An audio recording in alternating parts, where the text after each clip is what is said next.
গত 18 জানুয়ারি আরজিকরের জুনিয়র চিকিৎসকের সঙ্গে নৃশংস ঘটনার মামলায় অভিযুক্ত সঞ্জয় রায়কে দোষী সাব্যস্ত করে আদালত।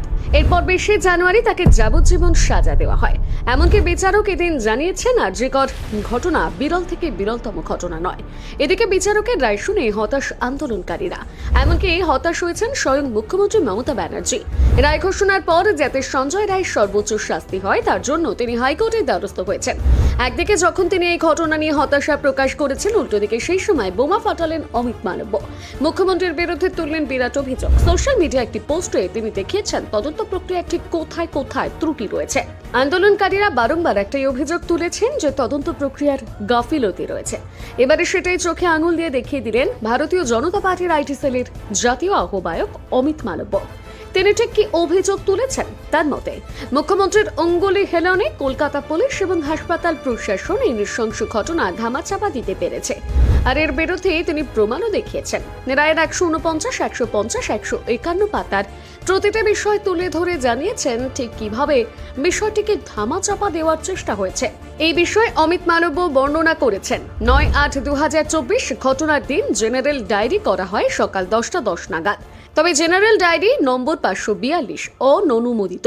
পাশাপাশি অভিযোগ দায়েরের সময় পুলিশের অবহেলা নিয়েও প্রশ্ন তুলেছেন তিনি।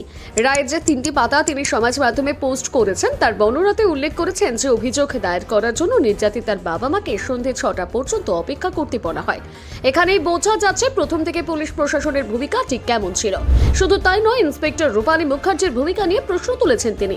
অমিত মালব্য জানিয়েছেন, ইন্সপেক্টর রূপালী মুখার্জির কাছে অভিযুক্তের যে মোবাইল জমা ছিল তার টালা থানায় অযত্নে পড়েছিল। এই ছোট প্রমাণগুলি আগামী দিনে হয়তো ন্যায় বিচারের ক্ষেত্রে অনেকটাই গুরুত্বপূর্ণ ভূমিকা পালন করত, কিন্তু সেখানে উদাসীন মনোভাব দেখা যায় পুলিশ প্রশাসনের। যদিও রূপালী মুখার্জির ক্রিয়াকলাপ সন্দেহের তালিকায় রয়েছে বলে জানা গিয়েছে। ভারতীয় জনতা পার্টির আইটি সেলের আহ্বায়ক অমিত মালব্যের মতে এই তদন্ত সঠিকভাবে করা হয়নি, যার ফলে আজ এমন অবস্থা। টালা থানার অফিসার এবং হাসপাতাল কর্তৃপক্ষের উদাসীনতার মনোভাবের কারণে তদন্তের ত্রুটি থেকে গিয়েছে। তিনি মুখ্যমন্ত্রীর বিরুদ্ধে বলেছেন, মমতা ব্যানার্জি এটাই চেয়েছিলেন প্রমাণ ধ্বংস হোক এবং এমন কাউকে দাঁড় করানো হোক যার উপর দোষ চাপানো যাবে, আর ঘটনার সাথে যুক্ত তৃণমূলের প্রভাবশালী ব্যক্তিদের রক্ষা করা যাবে। শুধু তাই নয়, তিনি মুখ্যমন্ত্রীর পদত্যাগেরও দাবি তুলেছেন। সেই সাথে পুলিশ কমিশনার এবং মুখ্যমন্ত্রীর সঙ্গে যোগ সাজেশ আছে বলে দাবি তার। আর এই গোটা বিষয়টি পুঙ্খানুপুঙ্খ তদন্ত না হওয়া অবধি ন্যায় বিচার হবে না বলে জানিয়েছে অমিত মালব্য। যদিও এর আগে তিনি মুখ্যমন্ত্রী এবং পুলিশ কমিশনারের বিরুদ্ধে তথ্য প্রমাণের অভিযোগ তুলেছিলেন, আর এবারেও ঠিক সেই একই অভিযোগ তুললেন। ভারতীয় জনতা পার্টির আইটি সেলের আহ্বায়ক অমিত মালব্য যে যুক্তি দেখিয়েছেন তাতে করে স্পষ্ট হয়েছে যে তদন্তে ঠিক কোথায় কোথায় ত্রুটি থেকে গিয়েছে। কিন্তু আরজিকরের ঘটনায় এগুলো কি আদৌ আর কোনো প্রভাব ফেলতে পারবে?